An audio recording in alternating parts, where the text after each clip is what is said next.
தமிழ் தேசிய கூட்டமைப்பிலிருந்து பிரிந்து சென்ற பங்காளி கட்சிகளை தம்மோடு இணையுமாறு தமிழரசு கட்சி விடுத்த அழைப்பு தொடர்பில் டெலோ இயக்கத்தின் பேச்சாளர் குருசாமி சுரேன் கருத்து தெரிவிக்கையில், இலங்கை தமிழரசு கட்சியின் வீட்டு சின்னத்தில் எதிர்வரும் நாடாளுமன்ற பொதுத் தேர்தலில் போட்டியிடுவதற்கு நாம் தயாரில்லை.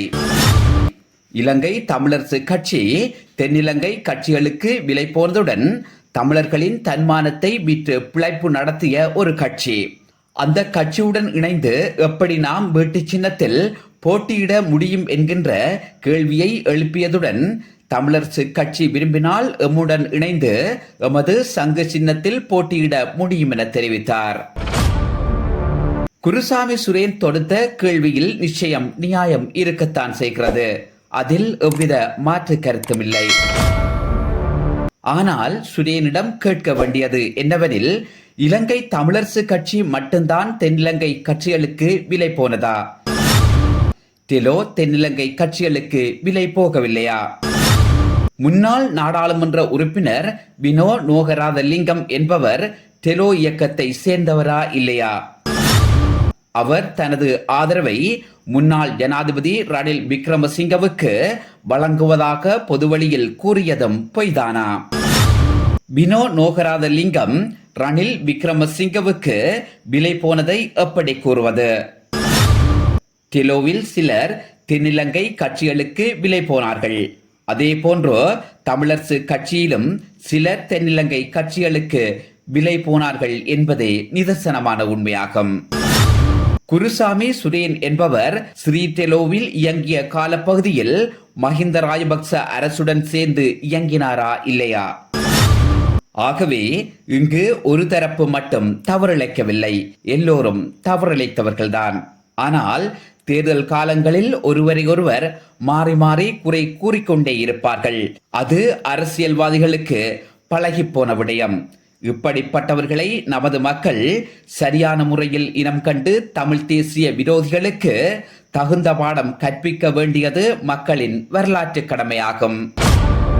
அதேவேளை நாடாளுமன்ற உறுப்பினர் எம்.ஏ. சுமந்திரனின் அறிக்கை தொடர்பில் தமிழ் தேசிய கட்சியின் தலைவரும் சிரேஷ்ட சட்டத்தரணியுமான நல்லதம்பி ஸ்ரீகாந்தா தெரிவிக்கையில், ஜனநாயக தமிழ் தேசிய கூட்டணியை பொறுத்தவரை எங்களுக்கு இலங்கை தமிழரசு கட்சி மீது நம்பிக்கை இல்லை. அந்த கட்சி கடந்த காலங்களிலும் சரி, அண்மைய ஒரு சில மாதங்களிலும் சரி, அவர்களுடைய நடவடிக்கை ஏனைய கட்சிகளை அதிர்ச்சிக்குள்ளாக்கியுள்ளது. எதிர்வரும் நாடாளுமன்ற பொது தேர்தலில் தமிழ் தேசிய கூட்டமைப்பாக இணைந்து போட்டியிடுவதற்கு நாம் தயாரில்லை என்கின்றவாறு சட்டத்தரணி ஸ்ரீகாந்தா அவர்களின் உரை அமைந்திருந்ததோடு, தந்தை செல்வா நினைவு மண்டபத்தில் முன்னாள் நாடாளுமன்ற உறுப்பினர் எம்.ஏ. சுமந்திரன் அவர்களால் ஒழுங்கமைக்கப்பட்ட கருத்தாடல் களத்தில் அன்றே சுமந்திரன் அவர்கள் தமிழ் பொது வேட்பாளர் என்பவரை எப்பாடு பட்டாவது தோற்கடிப்பேன் என்று சபதம் எடுத்திருந்தார். இப்படியானவர்களுடன் மீண்டும் இணைந்து செயற்படுவதாக இருந்தால் இந்த உத்தரவாதத்தின் அடிப்படையில் இணைவது எனும் கேள்வியை எழுப்பியதோடு, இன்று ஜனநாயக தமிழ் தேசிய கூட்டணியின் இறுதி முடிவு வெளியிடப்படும் என்கிறார். தமிழ் தேசிய கட்சிகளை பொறுத்தமட்டில் அந்த கட்சிகளுக்குள் தமிழ் தேசியத்தை சிதைப்பதற்காக பல ஈனர்கள் ஊடுருவியுள்ளார்கள். வியாபார முகவர்களாகவும் கப்பம் வேண்டுபவர்களாகவும் டீல் பேசுபவர்களாகவும் உள்ளவர்கள்தான் இன்றைய தமிழ் தேசியவாதிகளாம். தமிழ் தேசிய விரோதிகளை கட்சிகளில் இருந்து களைவதற்கு சில கட்சி தலைவர்களுக்கும் விருப்பமில்லை. ஏனென்றால் அவர்களுக்கும் இவர்களோடு உடன்பாடு இருப்பதனால் எப்படி அவர்களை களைய முடியும்? இதுதான் இன்றைய தமிழ் தேசிய அரசியல். இன்று தமிழ் தேசிய விரோதி என முத்திரை குத்தப்பட்டவராக எம்.ஏ. சுமந்திரன் அவர்கள் இருந்து வருகிறார். கண்ணுக்கு தெரிந்தவர் மட்டும்தான் எம்.ஏ. சுமந்திரன். அவரை விட நல்லவர் போல் உலாவரும் பல நயவஞ்சக கூட்டம் இந்த தமிழ் தேசிய அரசியலுக்குள் இன்னும் இருந்து கொண்டுதான் இருக்கிறார்கள். இந்த விரோதிகள் யார் யார் என்பவரை மக்கள் நன்கறிவர். நிச்சயம் அந்த நபர்கள் இம்முறை இடம்பெறப்போகும் நாடாளுமன்ற பொது தேர்தலில் விரட்டியடிக்கப்படுவார்கள் என்பதோடு, வடக்கு கிழக்கில் இம்முறை வாக்குகள் பெருவாரியாக பிரியப்போவதுடன் சிலரது நம்பிக்கைகள் தவிடுபொடியாக வாய்ப்புகள் அதிகமுண்டு.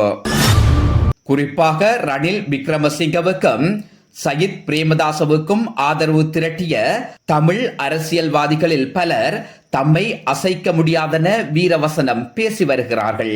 அவர்களில் பலருக்கு எதிர்பாராத விதமாக மக்களின் பதிலடி இருக்கும் என்பதில் சந்தேகம் கிடையாது. அபிவிருத்தி என்று கொள்ளையடித்தவர்களும் உரிமை என்று ஊழல் செய்தவர்களும் நிச்சயம் துரத்தப்படுவார்கள். அந்த வகையில் இவர்களில் எவரும் நேர்மையானவர்கள் அல்ல. இவர்களை நம்பி நமது மக்கள் இன்னும் ஏமாறாமல் சிந்தித்து செயற்பட வேண்டியது மக்களின் பாரிய பொறுப்பாகும்.